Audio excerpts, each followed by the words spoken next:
Hi, we're back in the studio with my good friend and coworker, Lauren Coulter. Thanks for being here, Lauren. Hi, Monica. It was fun listening to Taj and Elaine talk about KZME radio. It's a hard act to follow.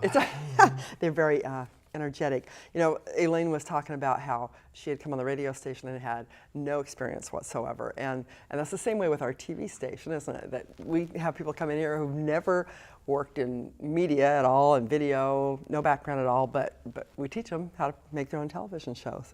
And you've been involved in doing that for how long now? Coming up on 25 years. You were just a child when I started working here. Yeah, so. Right. That's a long time. And a lot has changed in all that time. So one of the big things we've changed recently is our studios. Tell me a little bit about what's changed around here lately. Well, it's interesting. It's been an interesting evolution in the time that I've been here, in that at first our mission was to provide people with access to equipment that they couldn't get their hands on, camcorders and so on. But now, of course, everybody has a camera on their phone. Right. So that's a little less unique. But one of the things that's a unique asset to the community that MetroEast can offer is our studios. Mm-hmm. In the building that we were in prior to this building, we actually had just one studio, a little smaller than this great facility that we're in now. And that was out at Mount Hood Community College. Out at Mount Hood Community College. Yeah. And when we were planning for this new building, we actually planned for not only enlarging our main studio, but also adding a second, smaller studio. With the hopes of being able to provide people different options for how complex their production is. Right. So the studio we're in now is called Studio A. Mm-hmm. It's a very large studio, and we'll get to see a little bit of that. Usually people don't get to see the kind of behind the scenes things, but it's great. You can do a lot with this studio. But then we also have the Studio B, which is the smaller studio. Now this one was upgraded last summer to high definition. Right. And we just recently upgraded the Studio B, the smaller studio. Right, and besides upgrading to high definition, we've also had to replace all of the equipment that was in the studios as well. So we've upgraded the capabilities of the various video switchers and audio equipment and other things that we have to really bring them up to state of the art. Right, and it gives people a lot more options as to how they can produce their shows, right, and what they can do with them. I mean, the choices you have on how complex or how complicated you want to make it, they're kind of endless. They are, and one of the things that we do often on these programs is talk about the studios, but people don't necessarily have much of an idea what they actually look like. Right. And so I tried to put together a little clip here to show some behind the scenes still images of the two studios, so that people have a better idea of the scale of them, the differences in the equipment, and so on. So the difference between the big Studio A and the smaller Studio B. Right. So maybe we should take a look at that, and maybe you can tell us what we're looking at and go from there. So again, the Studio B is the smaller of the two studios. People sometimes refer to it as the robotic studio, but you can see it's quite a small space. It's just 15 by 17 or so. And interesting characters in there. Yeah, they're a little spooky. Those are our kind of standard stand-ins for our workshops. The cameras, as you can see, are remote control cameras, and that gives you the ability to operate them from a little joystick in the adjacent control room that you can see behind the window there. So you can have the talent in the Studio B, but it's no crew in there. They're in this control room there. And then in the control room, you've got equipment stations for doing things like adding graphics to your program using the laptop computer. That's an audio mixing board to let you control the sound through the different microphones and sound equipment. That's the video control section. The primary piece of equipment in that is the switcher. That thing with all the buttons lets you select which of the three cameras in that case you move around. And then that's the controller for the three remote control cameras that are in Studio B. So you can see it's a fairly small space. Then on the other hand, we have our large studio that we're in now. Studio A is designed to allow you to do much more elaborate kind of production. So it's actually 40 by 40. It's a pretty big room, and you can do almost anything in here. The cameras also are different in that they're not remote control cameras. They actually have an operator at each camera, zooming and focusing and doing all of those kinds of different camera operations that you can do remotely in Studio B. The control room is also substantially bigger in Studio A than in Studio B. The equipment is very much the same. It's just a little bit more complex, typically a little larger, so that audio mixer is 3 times the size of the one in Studio B. A little more complex device for controlling the lights in Studio A. There are 4 cameras in Studio A compared to the 3 in Studio B, and then a somewhat larger, more complex switcher that has some additional bells and whistles, but also more camera inputs and other kinds of some bells and whistles that you don't find on the equipment over in Studio B. It's pretty high tech. It is, and the studios are capable of doing both recorded productions to be broadcast later and then also live productions, which gives you the capability of inviting the viewers to call in and ask questions and make comments and participate in the program. So why would somebody choose one studio over the other? What are the differences as far, I mean, obviously one is smaller, one is bigger, one is more complicated, but what other reasons would somebody choose one studio over another? As we were planning for the new building, one of the comments that we heard from producers relatively often was that a Studio A production provides a lot more space than I sometimes need. If what we want to do is a sort of a, just 2 people chatting in a table style program, we don't necessarily need 1,600 square feet to make that happen.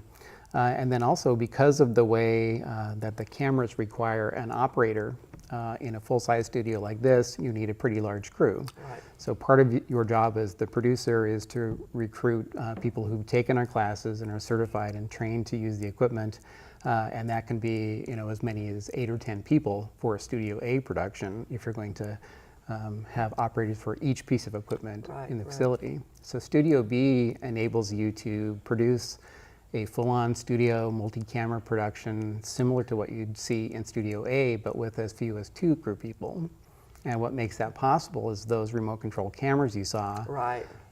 You can have one person operating all 3 cameras simultaneously, and because the switcher over there is a little less complex than its Studio A counterpart, you can have one person doing 2 jobs, switching the program and running the cameras simultaneously. And then the other person doing things like controlling the sound and adding graphics. You said something about that kind of studio could handle like a little talk show format, kind of like this. What other kinds of shows have people done in this small studio? There have been some music productions over there.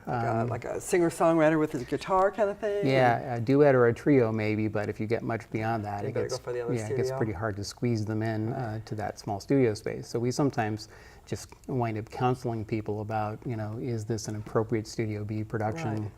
Also in here you have much more flexibility to do things like this nice set that you see behind us. Because we don't need a lot of room here, but we wouldn't have room for this big set. So Studio B is more limited in the kinds of productions that you can do there, but it also reduces the number of crew that you are required to get to do the production, as well as the time that it takes. Setting up in this studio is typically going to take you an hour or 2 of setup before you ever shoot the program, and then a little bit of time to clean up afterwards. So you can do it in half that time in Studio B.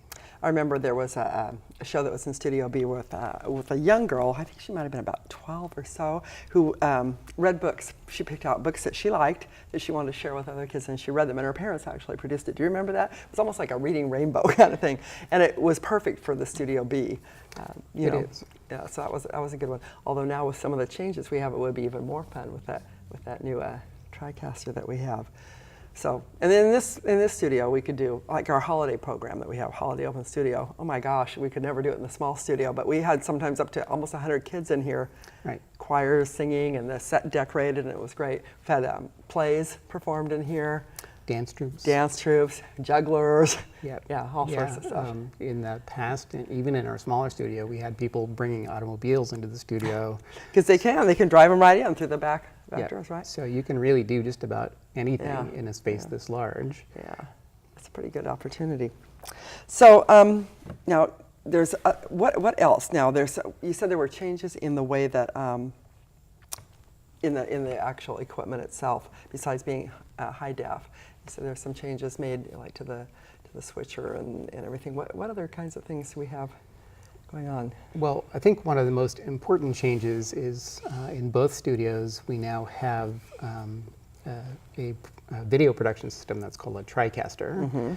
Studio A has the large version of that, and Studio B has the smaller version of that. So what's different about that? Primarily what's different about it is just that it's a complete production system in that all of the recording capability, all of the ability to roll in pre-produced videos for your audience to watch are all within the same system now. So that makes it simpler, easier. Right, simpler. Yeah. It's completely tapeless now. We've banished videotape from the facility completely at this point.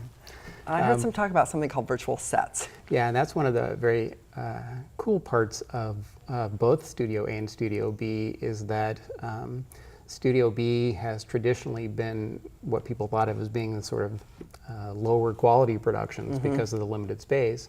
But now, because of this thing called virtual sets and the ability of Studio B to do a green screen or chroma key kind of an effect, you now can create the illusion of being in a really enormous studio in Studio B. So it gives people one more reason to want to move their productions to the smaller studio besides the ease of use. That sounds like fun. I think we had a little video that we did, just a little short one, just to kind of give people an idea of what that looks like. So maybe we could take a look at that.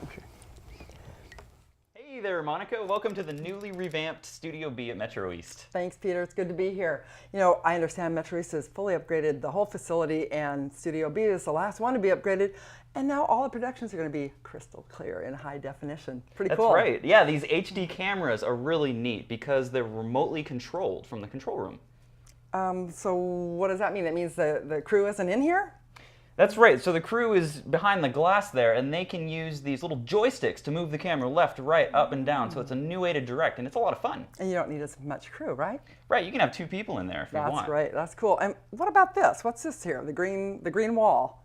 Right, so this is a green screen. We can actually, in the computer, take the green away and replace it with whatever photo we want, video, or even what's called a virtual set.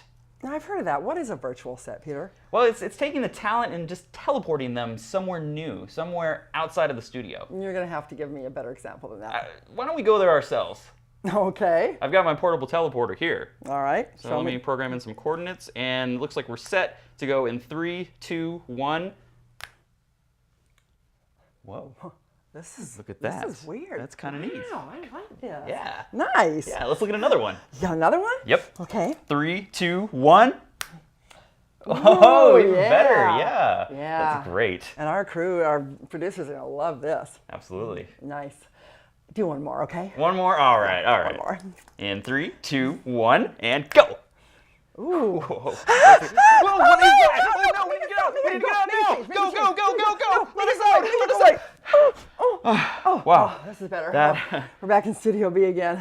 That's right. Well, you know, volunteers can call us, and if they want to sign up for classes, they can do so and learn how to use great equipment like this in Studio B. Nice. They can be part of a crew. They can produce their own shows, email, website, or on the phone.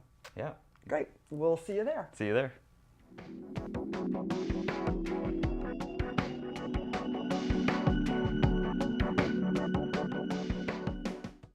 Were those people? It says to call about classes. So have the classes changed since the studio's changed? They have. By having the TriCaster system in both Studio A and Studio B, it's enabled us to do our classes a little bit differently, where once we had a separate track of classes for Studio A and a separate a separate track for Studio B, because the equipment was so different, we've now combined them.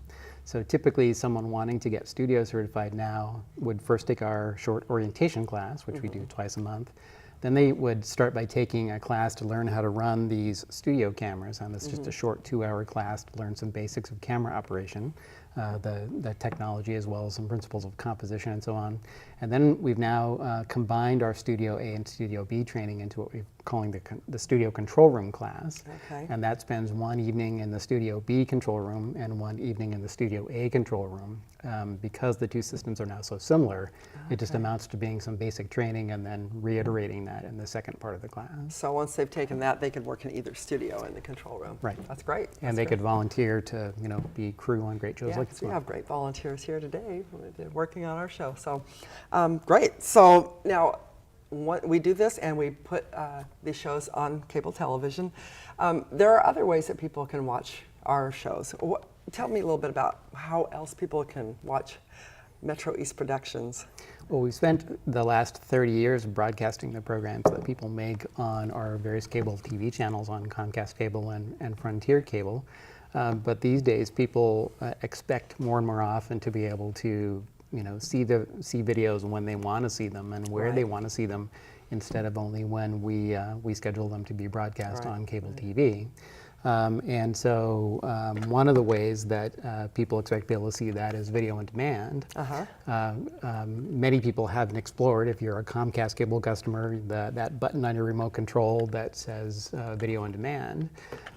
MetroEast is now a part of that, and we're able to upload some of the programs that are produced here for people to view whenever they want to, like this one. Like this one. So if you want to see it again and again, Right, and so if you've never experimented with your video on demand before, I've put together a little tour to kind of just show you quickly what it would look like to access your favorite Community Hotline episode on video on demand. Well, let's listen to the professional trainer here and you show us how it's done.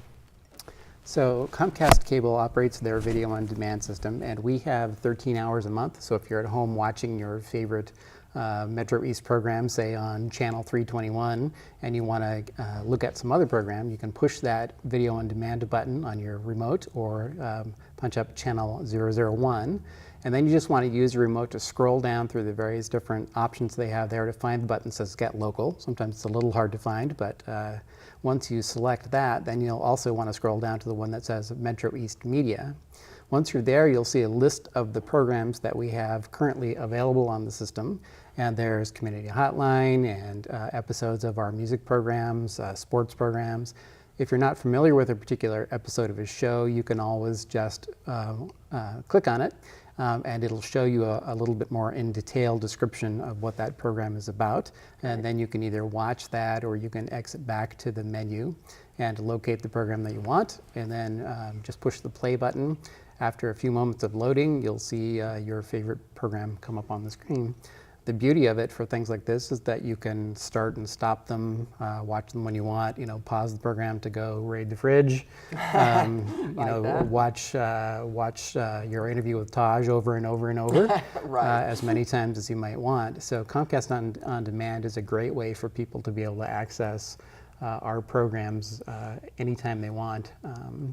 And again, because the number of hours of available program time is limited, what you see there is not an extensive list of the programs that we do, but we are upgrading it pretty continually. Good, good. So keep watching. And all those shows that were there are things we've talked about tonight. So I know people have listened to us and they want to know what those shows were all about. So the third Thursdays of basketball. It also makes me feel good to have remote control near me at all times. Well, I'm sure it does. Yeah, I wouldn't want you to be uncomfortable here, Lauren. So how else? Is there another way that you can watch besides that? There is. Not everybody, of course, has cable or lives in the area that we serve here and is able to get our programming. So, and people are expecting, more and more often to be able to watch the videos that they want on various different devices, their phone or on their computer. And so we've recently begun uploading video to a service that's called Cloudcast. Okay. And the Cloudcast system basically will eventually contain our entire library of programming. So not just staff productions? Not just staff productions, and not just 10 or 13 hours at a time, but virtually everything that's submitted to our playback department to be broadcast on our channel. Do you have any idea how many hours of program that would be? Yeah, there's easily between 15 and 20 new programming hours every week submitted to our playback department. So it'll be kind of unlimited. Right, and most of that is going up. And so I put together another little tour to show people how to access the Cloudcast system. Okay, I'd like to see I'll that. give you some pointers on that. So Cloudcast, again, is available any place where you have internet access on any device. So say that you're at home, perusing your favorite website there. If you'll just click into the address window at the top bar up there, and the address that you want to type in is MetroEast, and that's all one word, and .peg, for and public education and government, and then .tv, so MetroEast.peg TV, and then return will take you to this video player. It looks a lot like other internet video players you may have used on YouTube and places like that, but it's just MetroEast programming. So that's your playlist on the right there? Right, and there's a huge library of programming there, so there's a few ways you can find a program that you're interested in. One is to use that search bar at the top of the upper right of the window there and type in the name of your favorite program, and it'll show you a list of all of the different episodes of that program that exist on the system. Usually in kind of the order in which they're recorded, or there's also playlists, which are different categories of programming, and that includes community-produced programs, programs produced by all of the different volunteer producers we have. We've broken them out into A through D and E through H and categories like that to make it a little easier to find them. So if you're looking for your favorite episode of the Body Smith workout, there's an entire collection of those videos up there already. Right. From a man who's been a producer here for 25 years. Yeah. There's also a live tab. We don't have this working yet, but soon there'll be all of our channels streaming live, all 6 of our channels, so you'll be able to watch our channels as well. There's also school board meetings. We cover the Gresham Barlow School District board meetings as well as the Reynolds School District meetings, and so those will all be up there. The municipal meetings we cover, like the Gresham City Council, Fairview City Council, Troutdale City Council, Multnomah County Commission, and then various other public meetings like the Rockwood Water District and Planning Commission hearings and so on. Our fabulous holiday open studio program that we do. Which is a really fun show. Yeah, lots of great music and things there. Our education programs by our education staff. And then programs produced by MetroEast staff, including, again, the Community Hotline program, forums that we do with the League of Women Voters and other groups, sports, like recently we've done Mount Hood Conference basketball, music programs. So there's lots and lots of different programs there, growing all the time. So say that you choose a video that you want to look at, you can just highlight it on the list and it'll appear in the little viewer window on the side over there. And then it'll take a few moments to load, but once it does, you can do a couple of things, like you can resize the window by clicking the little resize button in the corner there to make it a little bit bigger on your screen. And then you can also share the video with your friends in a couple of ways. So if you click on that share button, there's a couple of lines of text there. One says embed code, and that gives you the ability to embed this video in a website. So you can make it, playback on your own particular website if you want to. And then there's also the capability of sharing by sending an email link to your friends to let them know about a video you found that you really like. So you can copy that text information and then go into your email system and just copy and paste that line of text, and that'll give people an easy link to go enjoy the videos that are on the system as well. Great. You put it on your Facebook page. I've done that with the community hotline shows, and it's easy, huh? It's really easy. Pretty easy. So we've really made a lot of changes here. You're talking about, you've been here, how long you say, 25 years? 25 years. Yeah, so there's been a whole lot of changes. I appreciate you giving us all this information, so I hope people will be paying attention and trying to check it out. And I hope that maybe that'll bring in more producers now that they know that their shows will not only be shown on cable TV, but they'll be shown, it's virtually everywhere. Right, the distribution is just enormous now compared to what's been possible in the past. Right, that's pretty impressive. Great. Well, thanks so much, Lauren. Anything else you need to add before I let you go? Well, we offer new workshops all the time. We'll be offering a new schedule of March workshops here in the next few days. People can go to metroeast.org and see the current listing of classes. They're very user-friendly, pretty non-threatening, very non-technical. We're confident that, even if you're one of those people who doesn't know how to use one of these, we can teach you how to use this great studio and our cameras and editing facilities. And make it very affordable. Anybody can do it. So, absolutely. Yeah, great. Well, thanks very much. And thanks for joining us for this special edition of Community Hotline called The Pulse. We're glad you joined us today. We will see you here with this edition of The Pulse in about 3 months. In the meantime, have a good weekend. We'll catch you next time.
local community media is to us is literally our lifeline to what's going on in the lives around us. The absolute most important thing that happens in your neighborhood. People's local communities are usually what's most important to them. Because we're the faces, the smiles, the peoples, and the personalities of the community. To not only give people a voice, but to have their voice heard.